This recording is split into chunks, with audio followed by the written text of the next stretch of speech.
Eh, Hola profesor, bueno, mi nombre es Cristian de la Fuente y en esta ocasión se me ha encargado la misión de presentar el recurso de nulidad.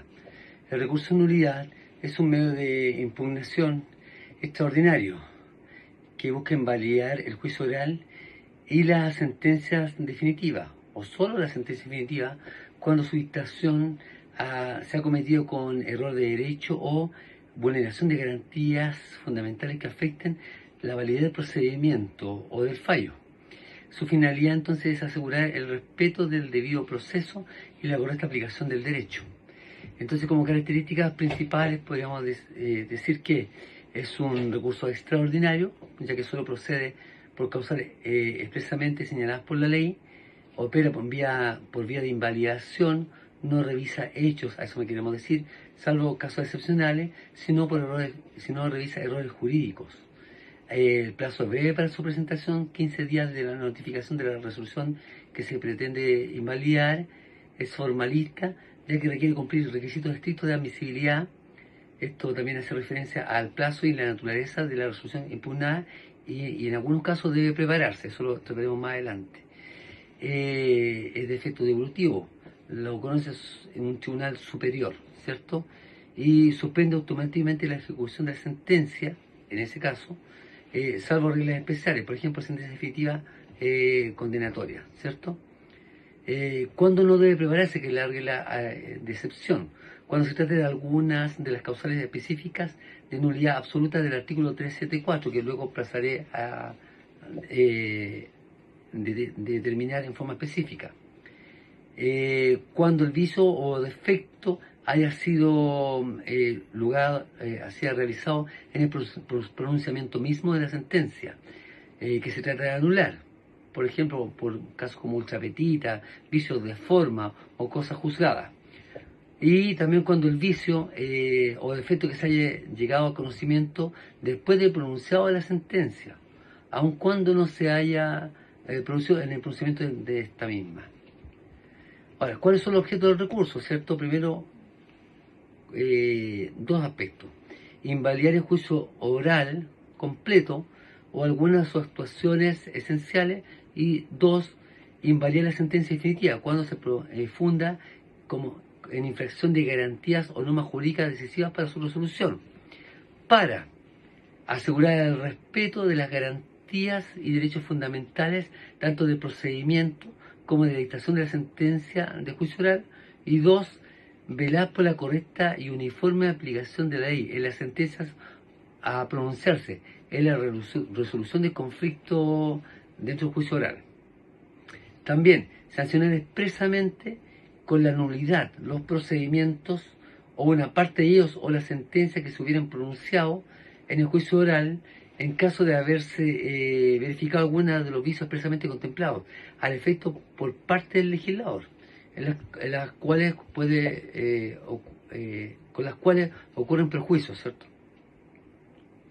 Bueno, en relación que el tribunal que conoce, hay que remitirse al artículo 374 que dice relación con el 373, porque el 373 dice dos aspectos. Primero, el 373A dice, cuando en cualquiera etapa del procedimiento o en el pronunciamiento de la sentencia se hubiera infringido sustancialmente derechos o garantías aseguradas por la Constitución o los tratados internacionales vigentes. Hay quien conoce la Corte Suprema. Artículo B, cuando el artículo 373, letra B, cuando en el pronunciamiento de la sentencia se hubiera hecho una errónea aplicación del derecho que hubiera influido sustancialmente en los dispositivos del fallo. Hay quien conoce la Corte de Apelaciones. Anteriormente dije el artículo 374 también, que son los motivos absolutos de nulidad. Y aquí tenemos varios. Por ejemplo, cuando la sentencia hubiera sido pronunciada por un tribunal incompetente o por jueces que hubieran sido recurridos o implicados, por ejemplo, o con el menor número de votos de jueces que necesita la ley. Cuando también la sentencia hubiera sido dictaminada en un juicio con ausencia tanto del juez como de la Defensoría del Ministerio Público como de la defensa. Otro motivo de nulidad absoluta que conoce la Corte Suprema sería cuando el defensor se hubiera sido impedido de ejercer sus facultades que le otorga la ley. Otra, cuando el juicio oral hubiera sido violada las disposiciones establecidas por la ley sobre publicidad y continuidad en el juicio. Y por último, digamos, cuando la sentencia se hubiera dictado con infracción de los prescritos en el artículo 374, o sea, cuando la sentencia hubiera sido dictada con oposición a otra sentencia criminal, o sea, de cosa juzgada. ¿Cuáles son los requisitos formales del recurso de nulidad? Primero, debe interponerse por escrito y dentro del plazo de 15 días. Y lo interponga un interviniente en el proceso, como también en el caso de la víctima, e incluso aunque no hubiera interpuesto querella o ni hubiera intervenido en el juicio, podría interponer el recurso de nulidad. También, haber sufrido agravio con la sentencia, como por ejemplo la privación de beneficios procesales o infracciones de la ley que afecten la sentencia, o sea, que afecten lo sustancialmente dispositivo. También, señalar claramente la causal invocada, puede ser del 372 a del 373 a B o del 374 nulidad absoluta, según corresponde al Código Procesal Penal, y que se interponga contra las resoluciones que establece la ley, o sea, sentencias definitivas dictadas en el juicio oral, procedimiento simplificado y dirección privada, ¿cierto? O en el procedimiento relativo a la imposición de comiso sin condena previa. Esa sería la alternativa que se puede recurrir. También explicar cómo la causal influyó sustancialmente en los dispositivos del fallo.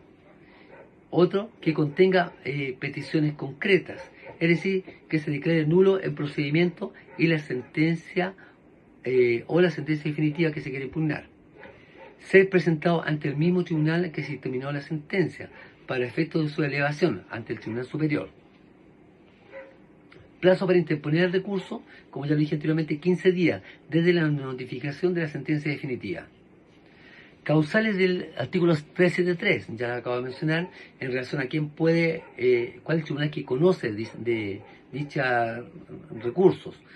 Entonces tenemos 373, letra A, cuando la dictación de la sentencia se infrinjan sustancialmente en derechos o garantías aseguradas por la Constitución, o sea, infrinjan sustancialmente derechos o garantías aseguradas por la Constitución o los tratados internacionales, ¿cierto? De hecho, la defensa, presunción de inocencia, imparcialidad, ¿quién conoce? Corte Suprema. El artículo B, cuando la sentencia se ha dictado con infracción a la ley que ha influido sustancialmente en los dispositivos del fallo, ¿a quién conoce? La Corte de Apelaciones. Bueno, en forma más determinada, las causales de nulidad del 374 son que el tribunal no hubiera sido competente legalmente o incompetencia absoluta, el tribunal no hubiera sido integrado conforme a la ley, ¿cierto? Con un juez recurrido o implicado, o participación de un juez inhabilitado, realización del juicio sin asistencia obligatoria del fiscal o de la defensa, negación injustificada de alguna prueba esencial que obligatoriamente debiera recibirse. Violación del principio de nulidad también podría ser otra causal. En relación al fallo del recurso, hay que remitirse a los plazos y el contenido. La Corte debe, por un lado, resolver dentro de los 20 días desde que se verifica el ingreso del recurso, salvo casos complejos, ¿cierto? Y debe pronunciarse correspondiente a la admisibilidad y el fondo, si el recurso es admisible. La Corte puede rechazar el recurso, se mantiene la sentencia, o acoger el recurso, y ahí puede invalidar la sentencia y dictar una nueva sentencia, o sea, si procede, invalidar el juicio oral completo, ordenar su repetición ante un tribunal no inhabilitado. En relación a la nulidad de la sentencia, podemos decir que el artículo 378 establece que cuando la causal se refiere únicamente a la sentencia, por error dentro de derecho en su motivación de decisión, la Corte puede anular la sentencia y dictar acto continuo una sentencia de reemplazo. ¿Cuándo hay improcedencia del recurso? Cuando no se funda en alguna de las causales legales que ya acabamos de mencionar, 373 y 374, no se interpone dentro del plazo, 15 días, no cumple los requisitos formales esenciales, ¿cierto? No pide peticiones concretas, ni se funda, y se dirige contra resoluciones no susceptibles de este recurso, pues solo procede contra sentencias definitivas dictadas por el tribunal oral en lo penal o juez de garantía en juicio simplificado. En conclusión, el recurso de nulidad procesal es el mecanismo extraordinario más importante para controlar la legalidad del juicio oral y asegurar el respeto del debido proceso. Si su regulación estricta, sus plazos breves y sus causales taxativas reflejan su carácter excepcional, orientado a corregir graves errores jurídicos o vulneraciones de garantías fundamentales. Ahí está la bandera.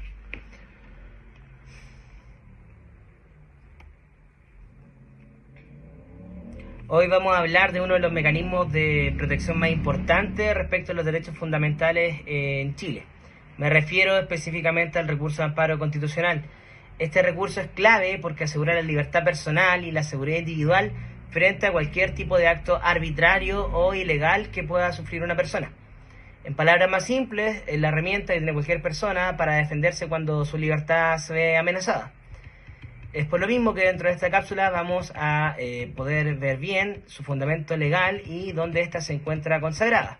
Específicamente, el recurso de amparo se encuentra consagrado en el artículo 21 de la Constitución Política de la República de Chile y su regulación práctica está en el Código de Procedimiento Penal, que establece el cómo se interpone, ante quién se interpone, cómo se tramita y nos explica que este recurso, al ser de rango constitucional, tendrá una mayor premura en cuanto a resolverse de forma inmediata, ya que lo que está en riesgo es la libertad personal de una persona. ¿Ya? El artículo 306 del Código de Procedimiento Penal nos establece que el recurso de amparo procede cuando alguien está siendo arrestado, es detenido o está preso, pero con una infracción a las leyes o a la Constitución Política de la República, y su libertad se ve amenazada de forma ilegal. Respecto de lo mismo, el artículo 307 nos menciona quién puede interponerlo, y en el mismo artículo señala que puede interponerlo cualquier persona. ¿Ya? Es importante señalar que incluso a favor de un tercero y sin necesidad de algún tipo de poder especial, cualquier persona podría interponer este tipo de recursos. Hay que recordar que el bien jurídico máximo protegido en este caso sería la libertad, que es una garantía constitucional. De igual forma, el artículo 308 nos señala que se interpone ante la Corte de Apelaciones del lugar donde se encontrara la persona que está siendo afectada en sus derechos de libertad. Así también el artículo 309 nos dice que la Corte debe pedir un informe inmediato a la autoridad que ordenó la detención, la privación de libertad de esta persona, para poder comprobar si efectivamente hay una legalidad o ilegalidad en cuanto a la detención. El artículo 310 nos dice que la Corte puede ordenar además la comparecencia personal del afectado de esta ilegalidad que está coartando su libertad y adoptar todas las medidas urgentes que estime necesarias para proteger su libertad. También se nos señala en los siguientes artículos que si la detención es ilegal, la Corte ordenará de forma inmediata la libertad del afectado.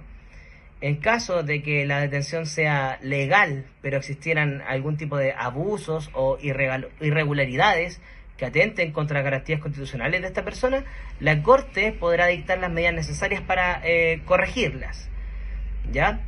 Dentro de lo mismo también encontramos que la Corte Suprema, una vez que conoce y resuelve, cuando esto ya no se resuelve en la instancia de la Corte de Apelaciones, debe resolverlo con la mayor rapidez y eficacia posible. ¿Ya? Es importante señalar que el recurso de amparo en sí no suspende otro tipo de procedimientos judiciales, pero sí puede modificar la situación en cuanto a la libertad de la persona que está siendo afectada. Finalmente, el artículo 317 dispone que las Cortes deben actuar con la mayor celeridad posible, ¿ya? Únicamente en atención a que es la libertad de las personas la que se está viendo afectada. Es por lo mismo que esto nos lleva a reflexionar un poco, de preguntarnos por qué existe este recurso. ¿Ya? Este recurso existe para garantizar la libertad como uno de los derechos fundamentales que ya se encuentra, ¿no es cierto?, consagrado en nuestra Constitución Política de la República, específicamente cuando hay fundamentos fehacientes y necesarios que nos hablan respecto de que hubo una detención ilegal de una persona, privándolo de su libertad sin causa aparente o vulnerando su seguridad cuando ésta se ve amenazada. En resumen, lo que busca es proteger contra detenciones arbitrarias, contra abusos y cualquier tipo de acto que atente contra la libertad. Por último, en cuanto a su interposición y a la oportunidad de cuando se interpone este recurso, el recurso de amparo se presenta mediante un escrito súper sencillo, incluso puede ser presentado de forma verbal, por lo que es importante señalar que esto ocurre por la urgencia y la premura de proteger la libertad. Puede interponerlo, como mencioné anteriormente, en los artículos del mismo Código de Procedimiento, lo puede interponer cualquier persona, no solamente el afectado. Basta que un tercero advierta que una persona está siendo privada de libertad de manera ilegal o arbitraria y se puede interponer. ¿Ya? Recordar que esto se interpone, como dije anteriormente, ante la Corte de Apelaciones de el lugar donde estuviera el afectado. En cuanto a lo que es el plazo se establece que es mientras dure la privación de la libertad. No hay un plazo fijo de caducidad, por lo que la medida de protección y del recurso de amparo, ¿no es cierto?, podría considerarse que es de carácter, no así como tan permanente, pero por lo menos nos podría brindar una libertad inmediata y permanente, en caso de que se compruebe la ilegalidad de la detención. El recurso de amparo se presenta ante la Corte de Apelaciones respectiva según el lugar donde se encuentra la persona afectada. Es muy importante hacer hincapié en eso, ya que eso nos va a determinar por regla de especificidad geográfica cuál es el tribunal específico donde debemos interponer el recurso de amparo. ¿Ya? El recurso de amparo, como dijimos anteriormente, se caracteriza por su celeridad, porque la Corte tiene la obligación de poder resolverlo en el menor tiempo posible. Todo esto debido a que lo que afecta es la libertad personal, que es un derecho que está consagrado en la Constitución Política de la República, en nuestra norma superior acá en el país. También recordar y mencionar que no existen plazos rígidos como en el caso de otros recursos, porque acá la regla primordial es la rapidez y la urgencia. Por eso muchas veces este tipo de gestiones pueden tomar un tiempo de resolución muy breve, ya sean horas o muy pocos días, dependiendo de la gravedad del caso, al cual se somete a arbitrio de un juez de la Corte de Apelaciones o Corte Suprema según corresponda. Eso. Imaginemos, por ejemplo, un ejemplo, disculpen. Imaginemos que una persona es detenida sin una orden judicial previa, sin flagrancia, o alguien está siendo retenido por una autoridad sin ningún tipo de fundamento legal. En estos casos es donde el recurso de amparo constitucional permite que un tribunal superior, o en este caso la Corte de Apelaciones o Corte Suprema, ordene la inmediata libertad de la persona, únicamente consagrando y garantizando su derecho constitucional. De igual forma, podemos mencionar que el recurso de amparo constitucional es la garantía más directa y efectiva para proteger la libertad personal. Es por lo mismo que este tipo de recursos tiene la característica principal de la celeridad.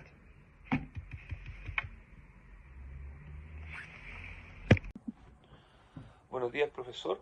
Mi nombre es Ricardo Miranda y hoy expondré sobre la acción de amparo ante el juez de garantía, regulada en el artículo 95 del Código Procesal Penal. Esta acción, a diferencia del amparo constitucional, tiene un uso específico: proteger a toda persona que ya está privada de libertad, asegurando un control judicial inmediato. ¿Qué busca esta acción? El artículo 95 del Código Procesal Penal establece dos finalidades principales. Primero, examinar la legalidad de la privación de la libertad, y segundo, revisar las condiciones materiales de la detención, incluso permitiendo que el juez se traslade al lugar. Esto demuestra que no es solo un control jurídico, sino también un mecanismo hacia la protección de la dignidad humana. Procede en todas las hipótesis donde exista una privación actual de libertad, ya sea realizada por policías, particulares, autoridades administrativas o incluso por jueces no penales. Aquí es clave recordar que si la privación de libertad proviene de una resolución judicial, su legalidad debe impugnarse por vía de reposición o amparo constitucional, pero si procede el amparo del artículo 95 para revisar condiciones o eventuales vulneraciones posteriores. Tribunal competente. El amparo siempre se presenta ante el juez que conociere del acto o el juez del lugar donde la persona está detenida. Y un punto muy relevante es que el tribunal oral no es competente para conocer esta acción, porque el artículo 69 del Código del Procesal Penal indica que cuando la ley dice juez, se refiere exclusivamente al juez de garantía. Entonces, ¿por qué esta acción está subutilizada? En la práctica se usa poco, porque la audiencia de control de detención absorbe la discusión de legalidad. Sin embargo, como afirma la doctrina, esta acción está llamada a tener un rol más amplio, en la protección del derecho a la libertad personal. En conclusión, el amparo del artículo 95 del Código Procesal Penal es una herramienta ágil y flexible que permite controlar tanto la legalidad como las condiciones reales de la privación de libertad. Su objetivo central es garantizar que ninguna persona permanezca detenida sin un control judicial y que su dignidad sea protegida. Buenos días, profesor. Mi nombre es Ricardo Miranda y en este video voy a exponer el análisis del recurso de nulidad ROL 986 del año 2025, resuelto por la Corte de Apelaciones en relación a una sentencia dictada por el Tribunal de Juicio Oral en lo Penal de Puerto Montt. Este recurso fue interpuesto por la defensa del condenado Sebastián Peña y se basó en dos causales principales. Primero, la vulneración de garantías constitucionales, invocando el artículo 373 letra A del Código Procesal Penal, y segundo, la infracción a las reglas de la lógica y la sana crítica, conforme al artículo 374 letra E. Lo que haré ahora es explicar de manera clara qué alegó la defensa, qué analizó la Corte y por qué finalmente decidió rechazar el recurso. Desarrollo del recurso. Para comenzar, la defensa sostuvo que durante el juicio oral se había vulnerado el derecho a defensa, porque, según su versión, el menor víctima del delito quiso volver a declarar, pero el tribunal no se lo permitió. Además, afirmaron que intentaron plantear una incidencia que el tribunal no dejó desarrollar y que esa situación ni siquiera fue consignada en la sentencia. Con esto, la defensa alegó una supuesta privación al acceso a la jurisdicción y exceso de atribuciones del juez presidente. En paralelo, también se invocó una segunda causal. La defensa argumentó que la sentencia no cumplía con los estándares de claridad y lógica que exige el artículo 342, letra C, y que la valoración de la prueba pericial y testimonial habría sido contradictoria, deficiente e incluso arbitraria. Análisis de la Corte en la causal del artículo 373, letra A. La Corte comienza su análisis revisando la primera causal y aquí es importante destacar un punto clave. A diferencia de lo que planteó la defensa, el propio fallo del tribunal oral muestra que el niño fue quien omitió responder algunas preguntas y que fue la misma defensa quien dio término al interrogatorio. Después de eso, ni la Fiscalía ni la parte querellante hicieron más preguntas. Por esta razón, la Corte concluye que no hubo ninguna prohibición indebida, ni menos una limitación al derecho a la defensa, y lo más relevante, tampoco existió un exceso de atribuciones del juez presidente. En consecuencia, la Corte establece claramente que no se configuró vulneración de garantías, que exige la causal del artículo 373, letra A. Por lo tanto, esa causal, la principal, queda descartada. Análisis de la Corte en la causal del artículo 374, letra E. Luego la Corte pasa a revisar la causal subsidiaria, relativa a la infracción de las reglas de la lógica. Aquí la defensa argumentaba que la sentencia era poco clara y que no explicaba adecuadamente los hechos probados. Sin embargo, la Corte revisa la sentencia completa y llega a la siguiente conclusión. Los jueces del grado expusieron un relato claro, coherente y cronológico de todo lo ocurrido. Analizaron la declaración de la víctima, los peritajes, las pruebas documentales y testimonios policiales. Además, explicaron por qué se le dieron mayor valor a la pericia médico-legal realizada por el Servicio Médico-Legal por sobre las presentadas por la defensa, cumpliendo así con el artículo 297 del Código Procesal Penal. En otras palabras, no hubo contradicciones, no hubo falta de razonamiento y no se infringieron las reglas de la lógica ni el principio de corroboración. Por lo mismo, la Corte determina que tampoco se configura la causal del artículo 374, letra E. Entonces, tenemos que la competencia limitada de la Corte es un punto especialmente importante de este fallo, ya que es la Corte la que recuerda que no es una tercera instancia. la Corte no puede revalorar la prueba, sino únicamente verificar si la valoración fue arbitral o fue ilegal. Y en este caso la Corte señala expresamente que la valoración del tribunal oral fue legal, fue lógica y estuvo plenamente fundamentada. Con todo lo anterior, la Corte concluye que ninguna de las causales invocadas se configuró y por lo tanto se rechaza el recurso de nulidad. La sentencia del tribunal se mantiene firme. En conclusión, este fallo es un ejemplo claro de cómo funciona el control de legalidad del recurso de nulidad. La Corte deja en claro que no basta en cuestionar la prueba del juicio oral, sino que es necesario demostrar una vulneración objetiva y sustancial del debido proceso o de las reglas de la lógica. Como esto no ocurrió en este caso, el recurso fue íntegramente rechazado. Muchas gracias, profesor.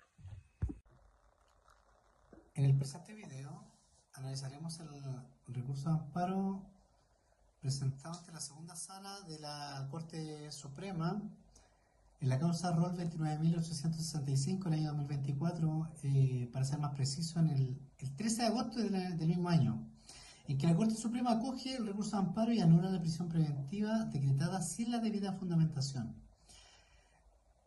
Para este efecto, se conoce un recurso de amparo interpuesto para la defensa de una persona privada de libertad impugnando la resolución que decretó la prisión preventiva. La defensa alegó que la resolución recurrida carece de fundamentación suficiente, pues no expone razones concretas de peligro de fuga, obstaculización de la investigación o riesgo para terceros. La motivación es genérica y no permite entender por qué se impuso la cautelar más gravosa. Informando al tribunal recurrido, sostiene que actúa dentro de sus atribuciones considerando la gravedad del delito y antecedentes investigativos. Con los autos en relación, la Corte Suprema examina si la resolución cumple con la exigencia constitucional y legal de motivación cuando se afecta la libertad personal mediante la prisión preventiva. El tribunal concluye que la resolución impugnada carece de fundamentación adecuada, no individualiza riesgos actuales ni evalúa alternativas menos gravosas, ni justifica por qué la medida es necesaria y proporcional. En consecuencia, la Corte acoge el recurso de amparo, declara nula la resolución que impuso prisión preventiva, ordena dejar sin efecto la medida cautelar e instruye la libertad inmediata del amparado, o en su caso la aplicación de cautelares menos gravosa. El fallo reafirma que la fundamentación de una medida privativa de libertad es un requisito esencial del debido proceso y que la arbitrariedad judicial no puede sostenerse en un Estado de Derecho. Profesor, en esta ocasión me toca hablar del contrato de promesa. La promesa específicamente se encuentra en el efecto de las obligaciones, por lo tanto podemos hablarlo en forma analógica correspondiente al contrato. Primero que todo, el concepto. Contrato promesa, es el cual las partes se obligan a celebrar en el futuro un contrato, es decir, sujeto a plazo y condición, y especificándose en la promesa todos los elementos de la esencia de aquel. Esto lo encontramos en el 1554, Código Civil, que señala que la promesa de celebrar un contrato no produce obligación alguna, salvo que concurran las siguientes circunstancias. Son 4, las pasamos a especificar. Primero, que la promesa conste por escritos, primer requisito. Segundo, que el contrato permitido no sea de aquellos que las leyes declaran ineficaces, segundo requisito. Tercero, que la promesa contenga un plazo o condición, o sea, que fije una época para la celebración. Cuarto, que en ella se especifique de tal manera el contrato que se va a celebrar, o sea, que solo falten para que sea perfecto la tradición de la cosa o las solemnidades que las leyes prescriban.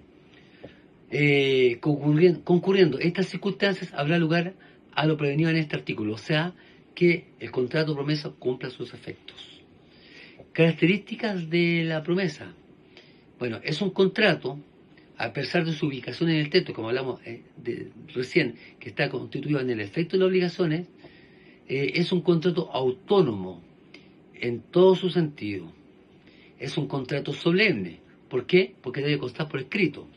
Y, por regla general, es un contrato bilateral, o sea, y oneroso, o sea, se obligan ambas partes y se cargan recíprocamente en las prestaciones. Y un contrato principal, o sea, subsiste por sí solo sin ninguna convención externa. Es un contrato preparatorio, porque la finalidad de la promesa, o contrato de promesa, es la celebración de un contrato definitivo en el futuro, como lo acabamos de decir. Y también podemos determinar que es un contrato transitorio, precisamente porque tiene como objeto suscribir otro contrato en el futuro. Gracias. En el presente video vamos a analizar el contrato de compraventa según el artículo 1793 del Código Civil. La compraventa es un contrato en que una de las partes se obliga a dar una cosa y la otra a pagarla en dinero. Aquí ya se dice vender y hasta comprar. El dinero que el comprador da por la cosa vendida se llama precio. Doctrinalmente, Claro Solari y Alessandri explican que la compraventa en el contrato típico es el contrato típico del tráfico patrimonial destinado a transferir el dominio de un bien a cambio de un precio cierto. La compraventa tiene naturaleza jurídica que es bilateral, porque impone obligaciones recíprocas, es oneroso, ya que cada parte obtiene una utilidad económica. Es conmutativo porque las prestaciones se valoran desde el inicio. Es principal porque no depende de otro contrato para subsistir. Y esta es la noticia de dominio, aunque su efecto inmediato no es transferir la propiedad, sino generar la obligación de hacerlo mediante el modo adecuado. La tradición en bienes muebles o la inscripción conservadora en bienes inmuebles. Para la existencia válida del contrato se requiere el consentimiento. Este consentimiento debe ser libre de vicios, conforme al artículo 1451 y siguiente, que señala el error, la fuerza y el dolo, que afecta la validez del acto y genera la nulidad relativa. El consentimiento debe recaer específicamente sobre la individualización de la cosa y sobre la determinación o determinabilidad del precio. No existe compraventa sin acuerdo sobre la cosa y el precio. El objeto del contrato está compuesto por la cosa y el precio. La cosa es el objeto de la obligación del vendedor. Debe cumplir con los requisitos del artículo 1810, 1811 y 1812 del Código Civil. Debe estar dentro del comercio humano. Puede ser corporal o incorporal. Debe ser existente o futuro, siempre que su existencia sea posible. Debe ser determinada o a lo menos determinable y no debe ser ilícita ni hallarse prohibida por la ley. La doctrina clásica indica que la cosa debe ser apropiable y útil y puede consistir incluso en derechos personales, hereditarios o reales. La cosa puede ser presente o futura, según el artículo 1795. Puede venderse una cosa futura si llega a existir. Según el artículo 1813, donde el comprador asume el riesgo de que la cosa no exista, puede venderse cosa ajena, pues el artículo 1794 establece su validez, aunque no transfiere el dominio, lo cual solo ocurre mediante la tradición. La cosa puede ser genérica o específica y conforme al artículo 1798, cuando se vende un género, el género no perece. El precio es el objeto de la obligación del comprador, de acuerdo con los artículos 1803 al 1808. Debe cumplir 5 requisitos que debe ser en dinero, debe ser real, debe ser serio, determinado o determinable y por supuesto es que lícito. El dinero, aunque no definido por el Código Civil, es entendido doctrinalmente como el medio de pago de curso legal emitido por la autoridad competente. Es real cuando efectivamente existe y no es una simulación. Es serio cuando no es ridículo, simbólico, irrisorio, lo que ha sido sancionado por la jurisprudencia, como podemos ver en la sentencia que emana de la Corte Suprema de la causa Roll 6.678 del año 2022. Es determinado o determinable cuando puede fijarse mediante un método objetivo como una tasación o un índice económico y debe ser lícito conforme al artículo 1467 sobre causa y objeto ilícito. La causa conforme al artículo 1467 es el fundamento inmediato del acto en los contratos onerosos como la compraventa. La causa es la contraprestación. La causa del vendedor es recibir el precio y la del comprador es adquirir la cosa. La causa ilícita invalida el contrato. Suma arriba sostiene que sin causa recíproca no existe intercambio económico válido. El contrato de compraventa se perfecciona en momentos distintos según la naturaleza del bien. En bienes muebles, el artículo 1801, inciso primero, dispone que la venta se reputa perfecta desde que haya acuerdo sobre la cosa y el precio, lo que confirma su carácter consensual. En bienes inmuebles, el artículo 1801, inciso segundo, exige solemnidad. No hay compraventa perfecta sin escritura pública. El acuerdo privado verbal no perfecciona la compraventa de un inmueble. Esta solemnidad se fundamenta en la seguridad jurídica que exige la transmisión de propiedad en cuanto a los bienes raíces. El perfeccionamiento del contrato no transfiere el dominio. En los bienes muebles, la propiedad se transfiere mediante la tradición, definida en el artículo 670. En los bienes inmuebles, la transferencia del dominio ocurre mediante la inscripción del título al conservador de bienes raíces, conforme al artículo 688. Esta distinción entre perfeccionamiento y transferencia es fundamental. El contrato produce obligaciones, la tradición o inscripción produce efectos reales. Las partes deben tener capacidad para contratar, según el artículo 1445. La incapacidad puede ser absoluta o relativa, conforme a los artículos 1682 y 1683. Además, existen reglas especiales.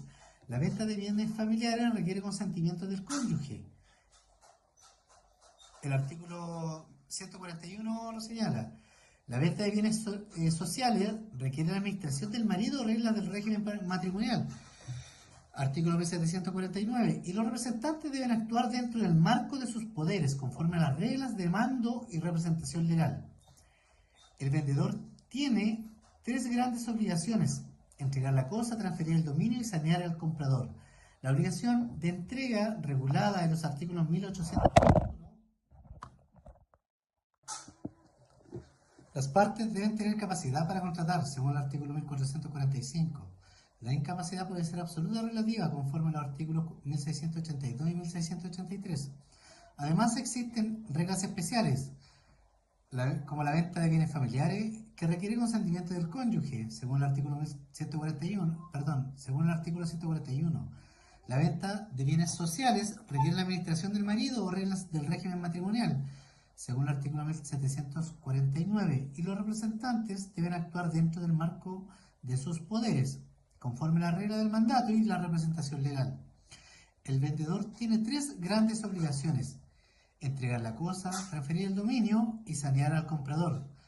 La obligación de entregar, regulada en los artículos 1821 al 1827, implica conservar la cosa hasta la entrega, entregar accesorios, hacerlo en el tiempo y lugar acordados y hacerse responsable de la mora si no cumple.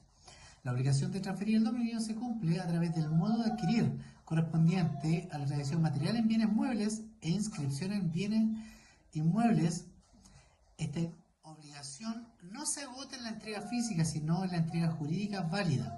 El saneamiento por evicción, regulado en el artículo 1837 al 1844, protege al comprador cuando pierde la cosa por sentencia judicial fundada en un derecho anterior. El vendedor debe restituir el precio, pagar indemnizaciones y asumir las costas. La evicción es un régimen obligatorio que opera incluso si el vendedor ignoraba la existencia del derecho ajeno. El saneamiento por vicios redebitorios, regulado en los artículos 1857 al 1873, se aplica cuando la cosa presenta defectos ocultos graves que la hacen impropia para su uso natural o disminuyen significativamente su utilidad. El comprador puede pedir la resolución del contrato mediante la acción redebitoria o una rebaja proporcional del precio mediante la acción quanti minoris. El plazo para ejercer estas acciones es de 6 meses desde la entrega. El comprador debe pagar el precio en la forma, tiempo y lugar acordados, conforme a los artículos 1828 al 1834. La mora del pago genera intereses legales o convencionales, según el artículo 1830. También debe recibir la cosa y revisarla, pues la recepción implica aceptación, salvo vicios ocultos. El régimen de riesgos se encuentra en los artículos 1816 al 1819. La regla general es que el riesgo sigue al dueño. Si la cosa perece fortuitamente, pierde quien es dueño en ese momento.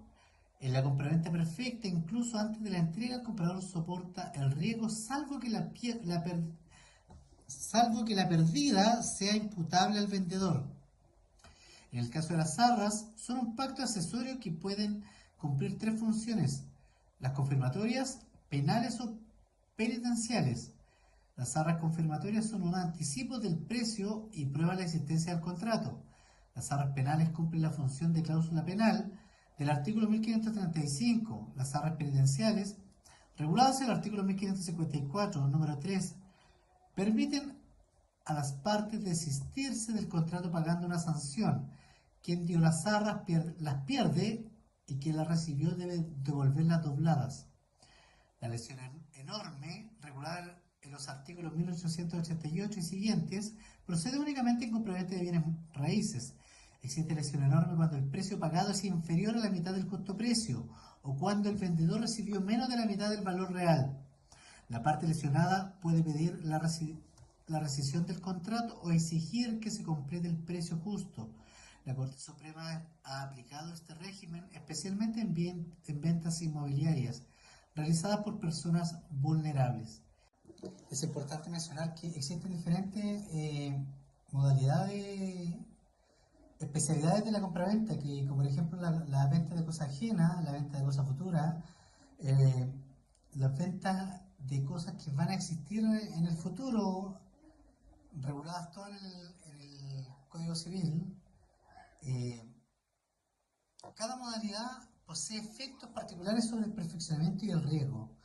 La compraventa en el ámbito mercantil, regulada por el Código de Comercio, que se presenta cuando intervienen comerciantes, cuando el contrato es esencialmente comercial. Se aplican reglas especiales. También tenemos las ventas que derivan de los contratos del comercio internacional. La compraventa comercial es más flexible y orientada a la rapidez contractual. En materia del consumo, la ley 19.496, que establece la garantía legal, que permite al comprador elegir entre la repactación, cambio de devolución dentro de los 6 meses siguientes. También regula la responsabilidad objetiva del vendedor profesional y la publicidad vinculante. Así lo ha determinado la jurisprudencia moderna, que ha reforzado los principios de seriedad del precio, las buenas prácticas inmobiliarias y la protección del comprador. Tenemos fallos muy vinculantes en estos temas que emanan de la Corte Suprema, que regulan esta materia en relación al precio, a los vicios redimitorios, en cuanto a los móviles o vehículos que se han presentado estos vicios, la exigencia estricta de la escritura pública en caso de la compraventa de bienes inmuebles. En conclusión, la compraventa es el contrato esencial del tráfico económico, como se ha mencionado. La regulación íntegra de los elementos esenciales, como por ejemplo el consentimiento, la cosa, el precio y la causa, las solemnidades diferenciadas, las obligaciones precisas en cuanto al régimen extenso del saneamiento y un sistema de riesgos coherente con la teoría del dominio. La doctrina y la jurisprudencia consolidan la compraventa como una institución fundamental para la vida jurídica, económica y social. Hoy vamos a profundizar en uno de los contratos más utilizados en la práctica, aunque muchas veces pasa desapercibido. Me refiero específicamente al contrato de mandato, un contrato que está presente en operaciones bancarias, en la representación judicial, que es una práctica muy común de realizar este tipo de contratos, en la administración de los bienes y también en múltiples actos de tipo cotidiano. Vamos a revisar su concepto, su regulación en el Código Civil, las características que tiene este contrato, sus obligaciones que tiene específicas y también las formas de extinción. Podemos encontrar la definición de mandato en el artículo 2116 del Código Civil, el cual se define como contrato en el que una persona confía la gestión de uno o más negocios a otra que se hace cargo de ellos por cuenta y a riesgo de la primera. A la persona que encarga se le llama mandante y a quien acepta el encargo, mandatario. Dentro de lo mismo podemos señalar que la doctrina, hay autores como el profesor Orrego que destacan que el mandato es un contrato intuito persona, Es decir, está basado en la plena confianza personal entre estas dos partes que se suscriben en este contrato. No se entrega un simple poder, se entrega la gestión de un negocio ajeno con responsabilidad de representación.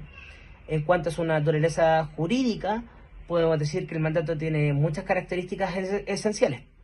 El contrato de mandato es consensual, ya que este se perfecciona por el solo consentimiento, salvo en casos especiales. Es bilateral imperfecto, normalmente genera obligaciones para ambas partes, pero puede comenzar siendo gratuito. Es representativo, ya que el mandatario actúa en nombre del mandante, produciendo efectos directamente en su patrimonio. Es de confianza. Por eso el mandante puede revocarlo y el mandatario puede renunciar. El Código Civil regula el mandato en los artículos 2116 al 2173 dentro de su libro cuarto. Podemos distinguir también algunos tipos o clases de mandato. La doctrina distingue muchas clases. Entre ellas está el mandato general y especial. El general abarca todos los negocios del mandante. El especial se refiere solo a algunos tipos de negocios muy específicos y determinados. El mandato judicial y el extrajudicial. El judicial se refiere a la representación en juicio, que es algo que se acostumbra mucho en la profesión jurídica. El extrajudicial a actos civiles o comerciales. Existe también el mandato gratuito o oneroso, aunque el código presume gratuidad. En la práctica, este suele ser remunerado. El artículo 2124 señala que el mandatario debe ceñirse estrictamente a todos los límites que tiene este contrato de mandato. Y en caso de que él se exceda en estos límites, el mandante no queda obligado salvo a la ratificación. Respecto de las obligaciones del mandatario, las obligaciones del mandatario están detalladas en los artículos 2129 al 2144. Y entre los más importantes que podemos señalar están el ejecutar el encargo con diligencia, ya que éste debe actuar como un buen padre de familia, con ese debido deber de cuidado. Debe rendir cuenta, ya que es una obligación esencial esta. Debe informar, debe justificar todos los gastos y todas las gestiones realizadas. Debe responder por la culpa leve, ya que está administrando un negocio ajeno. No debe excederse también en el mandato.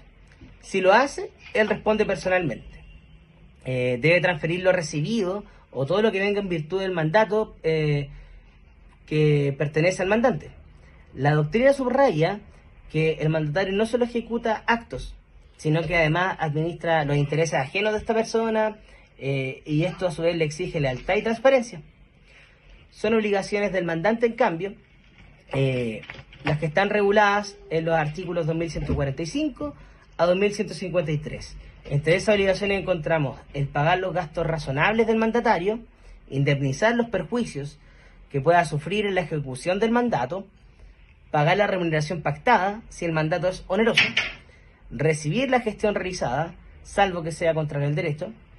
Es por lo mismo que el Código Civil protege al mandatario porque actúa por cuenta ajena y no debe quedar perjudicado por cumplir con un encargo.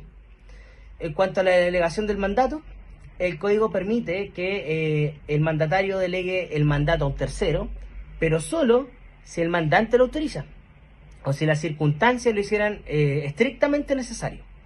La delegación del mandato en un tercero está regulada en los artículos 2154 a 2158. Genera responsabilidad tanto del mandatario como del delegado. Por último, ya con los modos de extinguir el mandato termina por las causales que están establecidas en los artículos 2163 y siguientes. La principal causa de extinción del mandato, modo de extinción del mandato, es el cumplimiento del encargo, cuando éste ya finaliza, la revocación del mandante, la renuncia del mandatario, la muerte o incapacidad de cualquiera de las partes contratantes, salvo excepciones, la expiración del plazo o condición, y por último la revocación y la renuncia, que deben ejecutarse siempre de buena fe, evitando causar un perjuicio innecesario a la otra parte. En resumen, podemos decir que el contrato de mandato es una herramienta fundamental en el tráfico jurídico chileno, porque combina elementos como la confianza, la representación y la responsabilidad. Está regulado detalladamente en los artículos 2116 a 2173 del Código Civil y podemos decir que su comprensión hoy en día es clave para cualquier persona jurídica, para los abogados que trabajan mucho con el mandato judicial, para las empresas y en realidad para cualquier persona que delegue o reciba una gestión por encargo de negocio ajeno. Eso.